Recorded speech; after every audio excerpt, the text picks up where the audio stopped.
Tampok sa Carolina Bamboo Garden and Museum ang mga instrumentong gawa sa kawayan. Tunghayan yan sa report ni Hazel Alviar.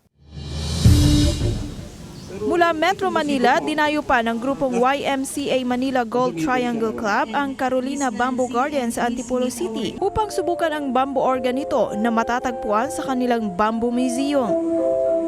Ang bamboo organ napakaganda at authentic talaga at saka first time to see a real bamboo organ. Matapos maaliw sa pagtugtog gamit ang bamboo organ, pinabilib naman ng YMCA Himig Kawayan Angklong Ensemble ang lahat sa pagtugtog ng angklong.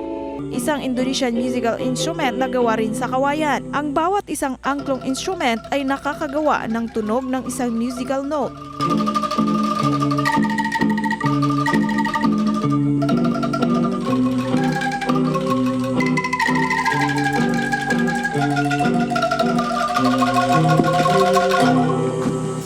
Pampahaba ng buhay, bawas stress.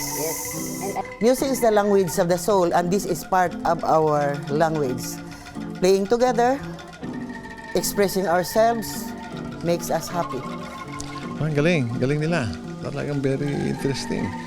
Actually, sabihin ko naman, mag-produce na kami ng mga angklong. Ayon pa sa pamunuan ng Carolina Bamboo Garden, nais nilang ipakita na ang kawayan hindi lang pang sining at kultura kundi pwede ring pang musika. Nagkakanta kami rito ng bamboo seminar twice a year, March saka October, para malaman nyo kung ano pa yung ibang kahalagaan ng bamboo.